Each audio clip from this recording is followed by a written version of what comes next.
Hola querido, esta semana estudiaremos algunos aspectos de la paternidad. Mira, cuando Dios creó al ser humano, lo hizo con el propósito de que se multiplicase y llenara la tierra. Entonces, desde el inicio, la paternidad nace en la mente divina.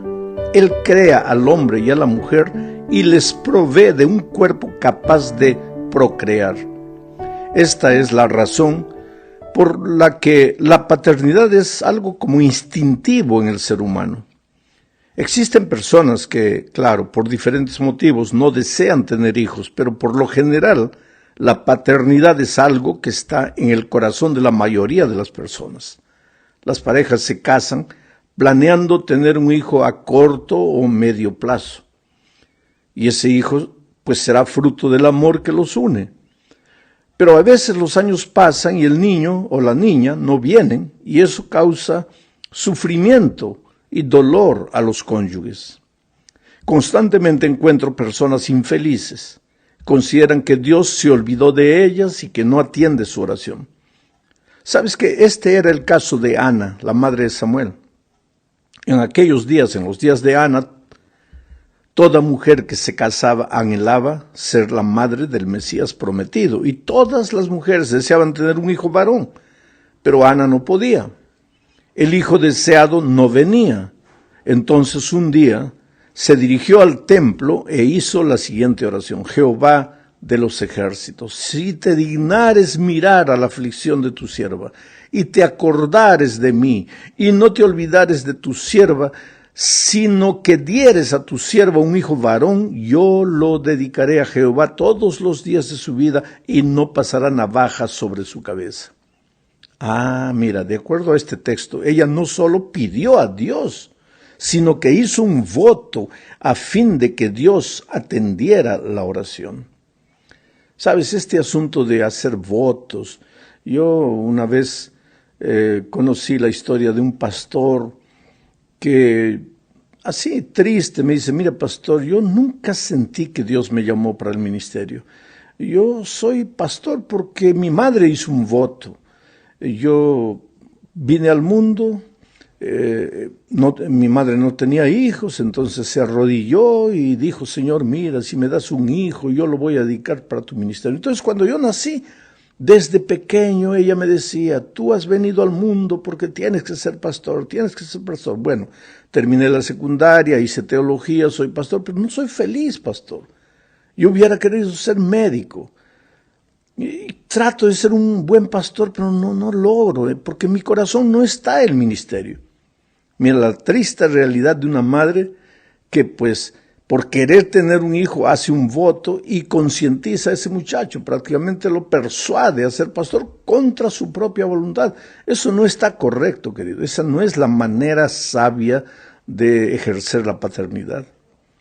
Ahora, el propósito de este comentario no es juzgar las razones que una persona tiene para pedir lo que pida, pero por otro lado la experiencia de muchas personas, las historias de la Biblia y la observación de la propia vida me han enseñado que cuando Dios no concede algo que le pedimos, es porque Él en su sabiduría sabe que eso que le estamos pidiendo no es lo mejor para nosotros.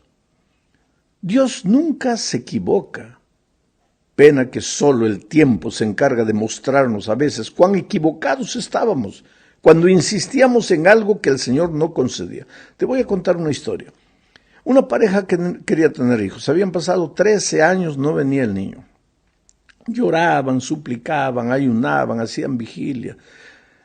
Pedían a un pastor que ore, al otro pastor que ore. Vinieron a mí también para hacer una oración. Yo oré y como en toda oración dije: Señor, y si es tu voluntad, dale hijos. Cuando yo terminé la oración, la muchacha estaba molesta. Dice: pastor, ¿cómo usted se atreve a decir si es tu voluntad? Si Dios me dio vientre, quiere decir que es su voluntad que tenga hijos. Ella no, sabes, ella estaba encaprichada. Dios tiene que darme hijos. Y se sentía deprimida, se sentía infeliz. Pero tenían dinero. Fueron a un especialista, otro especialista, gastaron miles de dólares hasta que finalmente ella quedó embarazada. Y quedó embarazada de gemelos. Oh, ahí sí Dios existe, claro. Cuando Dios hace las cosas como queremos, ahí Dios existe. Y cuando las cosas no salen como queremos, entonces Dios nos abandonó. Mira, querido, con todo cariño, es ese aspecto de la vida que tenemos que entender. Dios siempre tiene la razón y siempre nos ama y nunca nos abandona, aunque las cosas salgan como queremos o no queremos. Bueno, ella tuvo gemelos. Los gemelos crecieron. Cuando los gemelos estaban con 13, 14 años, ellos decidieron divorciarse porque llegaron a la conclusión de que no se amaban más. Cada uno quería ser feliz por su lado, se separaron. Y los pobres muchachos, ahora, en el periodo de la adolescencia, entraron en conflictos terribles. Dicen las estadísticas que a veces entre que los padres mueran en accidente de tránsito o los padres se separen, los muchachos sufren más cuando los padres se separan. Qué terrible esta situación. Ellos se separaron, bueno, los muchachos se quedaron ahí desesperados, llorando. La niña decía, bueno, ella quiere ser feliz, mi madre, pero y no consultó conmigo y no se preguntó si yo puedo ser feliz con esa situación. Bueno, en resumen, el muchacho entró en la drogadicción y un día drogado, borracho, violó a la propia hermana. Y lo peor de todo es que la hermana estaba embarazada.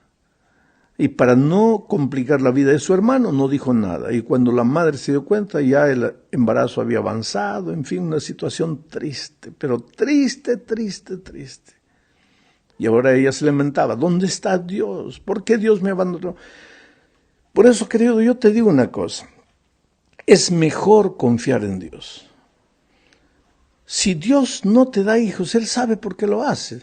Ahora tal vez podrías adoptar un muchacho que necesita de amor, yo no sé, pero confía en Dios. Él nunca se equivoca, Él nunca te abandona.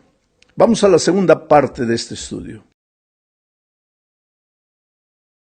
Aquí vamos a ver que el ideal divino para ejercer la paternidad es que sea ejercido por el padre y la madre juntos. Pero ¿qué sucede si la esposa o el esposo se quedan viudos? ¿O tienen que criar y educar a los hijos solos? ¿O qué si la esposa fue abandonada por el esposo dejando a los hijos con ella, o viceversa? El asunto es muy delicado. Ahora, en la Biblia encontramos varias situaciones que muestran padres que tienen que cuidar o que tuvieron que cuidar solos a sus hijos. Por ejemplo, Agar tuvo que cuidar sola a Ismael. La viuda de Sarepta es otra mujer, a quien Elías fue enviado por Dios llevándole ayuda. Ahora, ¿qué lecciones podríamos sacar de la vida de estas dos mujeres? Veamos, primero el caso de Agar. Génesis 21, 14 al 19. Voy a leer mientras voy comentando y sacando algunas ideas del texto. El texto dice así: entonces Abraham se levantó muy de mañana y tomó pan y un odre de agua y lo dio a Agar poniéndolo sobre su hombro y le entregó el muchacho y la despidió y ella salió y anduvo errante por el desierto de Berseba. ¿Por qué sucedió todo esto? Es una historia larga, pero que no viene al caso. Vamos a detenernos en el aspecto de cómo una madre con un hijo solo sale adelante. Agar y su hijo Ismael estaban caminando por el desierto de Berseba. ¿Sabes que esta vida es un desierto? Es un desierto. Estamos caminando hacia nuestro hogar celestial. Y muchas veces en el desierto de esta vida, tú como madre vas a tener que ser madre solo, o tú como padre vas a tener que educar a tu hijo solo, porque por las circunstancias están solos. Ahora el texto bíblico dice, y le faltó el agua del odre, y echó al muchacho debajo de un arbusto, y se fue y se sentó enfrente a distancia de un tiro de arco, porque decía, no veré cuando el muchacho muera. Y cuando ella se sentó enfrente, el muchacho alzó su voz y lloró, y oyó Dios la voz del muchacho, y el ángel de Dios llamó a Agar desde el cielo y le dijo, ¿qué tienes, Agar? Es interesante esto. Llega un momento en que esta pobre mujer sola, sin la ayuda de un esposo, criando a un hijo sola, llega un momento en que ella no sabe qué hacer, no sabe cómo educar a ese muchacho, vamos a decir así. En este caso específico de Agar, pues se acabó el agua, no había agua y el muchacho estaba muriendo de sed. Y en el desierto de esta vida se acaba a veces el dinero, se acaban los recursos, y la madre sola o el padre solo no saben qué hacer con el hijo. Agar entonces se puso a llorar, y es lo que le resta muchas veces a los padres, llorar, clamar a Dios. Agar levanta los ojos y dice, ¿qué hago, mi Dios? Dejó el muchacho ahí, dijo, no, este muchacho se va a morir. Se fue a una distancia como de un tiro de arco, 25 metros más o menos, y ahí dijo, no quiero ver cuando mi hijo muera. Quiere decir que hay momentos en la vida en que tú piensas que ya no hay solución para tu hijo. Se metió en la droga, se metió en cualquier cosa, y tú piensas, ya no hay salida para mi hijo. Ese era el caso de Agar. Yo no quiero ver al muchacho morir. Pero entonces desde el cielo, Dios llama a Agar y le dice, ¿qué tienes, Agar? No temas, porque Dios ha oído la voz del muchacho en donde está. Levántate, alza al muchacho, sosténlo con tu mano, porque yo haré de él una gran nación. Ahora, mira esta parte del texto, me impresiona. Dice, entonces Dios le abrió los ojos y vio una fuente de agua, y fue y llenó el odre de agua y dio de beber al muchacho. El texto no dice que Dios le hizo aparecer una fuente de agua. No dice Dios le hizo caer del cielo una fuente de agua. No dice Dios le fabricó una fuente de agua. Dios dice, Dios le abrió los ojos y ella vio la fuente de agua. Quiere decir, la fuente de agua ya existía, pero ella no veía porque sus ojos estaban cerrados. Cerrados por el dolor, por el sufrimiento, por la desesperación. Porque cuando tú miras la vida y sus problemas desde el punto de vista humano, pues todo te parece perdido, sin solución, humanamente no hay salida. Pero cuando ella clama a Dios, ¿qué pasa? Dios le saca la venda de los ojos, le abre los ojos y ve que se estaba ahogando en un vaso de agua, porque ahí hay una fuente de agua para saciar la sed de su hijo. Y ella fue y tomó el odre, llenó de agua y dio de beber al muchacho. Y ese Ismael dio origen a una gigantesca nación. Es que Dios tiene un plan para cada vida. Y ese plan se va a realizar con la ayuda de Dios. La lección que aprendemos, primero, no te desesperes delante de la situación como madre sola, como padre solo. Cuando parece que tu hijo se está quebrando, se está muriendo, no te desesperes. Hay un Dios todopoderoso que vigila tu vida. Él te va a dar fuerzas. Él va a hacer aparecer el dinero, los recursos para educar a tu hijo. Pero Él necesita abrirte los ojos y para eso necesitas ir a Dios. Vamos al otro caso, es el caso de la viuda de Sarepta. Voy a leer, primer libro de Reyes, capítulo 1, versículos 8 al 13. Dice, vino luego a él la palabra de Jehová, diciendo, levántate, vete a Sarepta de Sidón y mora allí. He aquí yo he dado orden allí a una mujer viuda que te sustente. Entonces él se levantó y se fue a Sarepta, y cuando llegó a la puerta de la ciudad, he aquí una mujer viuda que estaba allí recogiendo leña. Y él la llamó y le dijo, te ruego que me traigas un poco de agua en un vaso para que beba. Y yendo ella para traérsela, él la volvió a llamar y le dijo, te ruego que me traigas también un bocado de pan en tu mano. Y ella respondió, vive Jehová tu Dios, que no tengo pan cocido, solamente un puñado de harina tengo en tinaja y un poco de aceite en una vasija, y ahora recogía 2 leños para entrar y prepararlo para mí, para mi hijo, para que lo comamos y nos dejemos morir. Elías le dijo, no tengas temor, ve, haz como has dicho, pero hazme a mí primero de ello una pequeña torta cocida debajo de la ceniza y tráemela, y después harás para ti, para tu hijo. ¿Y sabes cuál fue el resultado de esta mujer colocar en primer lugar a Dios? El resultado fue que nunca se le acabó ese poco de harina, ese poco de aceite, y ella pudo sobrevivir hasta que la lluvia llegara de nuevo. Oh, querido, coloca a Dios en primer lugar. Estás solo, no tienes esposo, no tienes esposa para ayudarte a criar los hijos. Clama a Dios. Coloca a Dios en primer lugar. Dios te va a abrir los ojos. Dios te va a mostrar el camino. Dios te va a mostrar la salida. Él nunca deja a sus hijos sin ayuda. Veamos ahora el gozo y la responsabilidad de ser padres. Esta es la tercera parte. Los conceptos los vamos a extraer del Salmo 127. Dice, si Jehová no edificare la casa, en vano trabajan los que la edifican. Quiere decir, tú como padre, si te esfuerzas en educar, ayudar a tu hijo, pero no colocas a Dios En primer lugar, si Jehová no edificare la casa, en vano vas a trabajar. Si Jehová no guardare la ciudad, en vano vela la guardia. Quiere decir, ¿quién va a librar a tus hijos de las drogas, de la promiscuidad, de la miseria de esta vida? ¿Tu disciplina, tus reglas, tu dominio propio? No. Es Jehová. Porque todas tus reglas no valdrán nada si Jehová no guardare la ciudad. Él es el que va a cuidar la ciudad.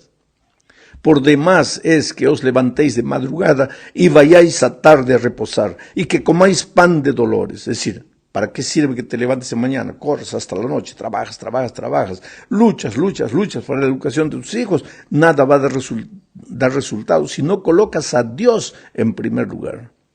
El texto dice, pues a su amado dará Dios el sueño. He aquí, herencia de Jehová son los hijos, cosa de estima, el fruto del vientre. Como saetas en mano del valiente, así son los hijos sabidos en la juventud. Bienaventurado el hombre que llenó su aljaba de ellos, no será avergonzado cuando hablare con los enemigos de la puerta. Sabes que la Biblia es el manual no solo de la felicidad, sino de la educación de tus hijos. Educa a tus hijos en el camino del Señor. Y ahora vamos a la cuarta parte de este estudio. Aquí veremos que criar hijos es justamente formar discípulos. Veamos este texto, Génesis 18:19. Dice, porque yo sé que mandará a sus hijos, está hablando de Abraham este texto, porque yo sé que mandará a sus hijos y a su casa después de sí, que guarden el camino de Jehová, haciendo justicia, juicio, para que haga venir Jehová sobre Abraham lo que ha hablado acerca de él. Quiere decir, la misión de los padres, como la misión de Abraham, era enseñar a los hijos a andar en el camino del Señor, el camino. Tú sabes que discipulado es seguir al Jesús, andar en el camino. Y la misión de los padres es justamente eso, enseñar a los niños a andar en los caminos de Dios. ¿Qué cosa es andar en los caminos de Dios? Enseñar al niño desde pequeñito, primero, a estudiar la Biblia todos los días. ¿Cómo lo haces eso? Contándoles historias cada noche para dormir, historias bíblicas. Enseñándole al niño a lo largo de la vida, desde cuando es pequeñito, a vivir en espíritu de oración, siempre en oración, a tener a Jesús en la mente siempre, permanentemente. Y tercero, enseñando al niño que tiene que buscar a otro amiguito y traerlo a Jesús. Enseñar al niño que su influencia para atraer a otras personas es grande. Cuando tú les enseñas esas tres cosas a tus hijos, les estás enseñando a andar en los caminos de Dios. O sea, estás formando discípulos del Señor. ¿Y qué pasa cuando ellos crecen? Pues aquí viene la última parte de este comentario. Cuando ellos crecen, infelizmente ejercen su libertad. Y muchas veces, usando de esa libertad, se salen de la iglesia, aparentemente se olvidan de Jesús, se van. ¿Y qué hacer? ¿Qué haces tú? Por eso la última parte de este estudio se titula ¿Cómo luchar por tu hijo pródigo? ¿Cómo hacer para traer de vuelta a tu hijo pródigo? Sabes, querido, llega un momento en la vida de un padre, cuando los hijos crecen, que ya hablarles de alguna cosa es solo levantar el muro de separación entre tú y ellos. Es mejor no hablar nada. Es mejor de hablar con el hijo y empezar a hablar más con Dios. Llega un momento en la vida del padre en que solo nos resta, cuando los hijos se van, cuando haciendo uso de su libertad no quieren saber más nada de Dios. A nosotros como padres solo nos resta orar y llorar, llorar y orar. Pero hay promesas maravillosas en la Biblia. Por ejemplo esta, echa tu pan sobre las aguas y después de muchos días lo hallarás. Entonces planta la semilla del Evangelio en el corazón de tu hijito aquí. Aun cuando crezca y parece que se perdió, no, la semilla está ahí. Por eso Salomón dice, instruye al niño en el camino en que debe andar y cuando fuere viejo no se apartará de él. Y hay otra promesa. Mi palabra no volverá a mí vacía. Mi palabra. ¿Sabes por qué? Isaías dice que la palabra de Dios baja a esta tierra como la lluvia. Y la lluvia viene y no regresa al cielo, sino cumple su misión, que es hacer germinar la semilla. La palabra de Dios ha sido plantada en el corazón de tu hijo cuando era niño. Mira, te digo una cosa. El otro día se descubrió en unas excavaciones ahí, antiguas, un grano de trigo que calculan que tenía más de 2000 años de existencia, un grano de trigo, y plantaron ese grano de trigo, y el grano de trigo germinó y produció frutos.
Aparentemente más de 2000 años, aparentemente estaba muerto. Ahora yo te digo, ¿hace cuánto tiempo la palabra de Dios en el corazón de tu hijo parece muerta? ¿2000 años? No, claro que no. 10 años tal vez, 20, 30 años, no te preocupes. Cuando tú menos imagines, el Espíritu de Dios va a hacer maravillas en la vida de tus hijos. Porque la promesa de Dios se va a cumplir. Echa tu pan sobre las aguas, después de muchos días lo hallarás. Mi palabra no volverá a mí vacía. Instruye al niño su carrera. Oh, querido, ahora, yo no te voy a decir quédate feliz, porque feliz nunca vas a estar cuando tu hijo está fuera de la iglesia. Pero no digas, perdí el tiempo enseñándole la Biblia cuando era niño, perdí el tiempo comprándoles historias bíblicas para que él asistiera. No perdiste el tiempo. Cumpliste tu misión de padre, colocaste la semilla en el corazón de ellos. Ahora deja que Dios se encargue de hacer que esa semilla germine y produzca frutos y tu hijo regrese a los brazos de Jesús. Ser padre, querido, es una responsabilidad increíble. Aprovecha a los niños, los tiempos cuando tus hijos son niños, juega con ellos, ríe con ellos, planta la semilla en su corazón, principios, valores, aprende a decir sí cuando hay que decir sí, aprende a decir no cuando hay que decir no, muestra firmeza, muestra amor, muestra capacidad de perdonar, de dar una segunda oportunidad. Conquista el corazón de tus hijos, sé el mejor amor de tus hijos, el mejor amigo de tus hijos, y tú vas a ver que cuando ellos crezcan, pues van a ser como las aljabas en la mano de un guerrero.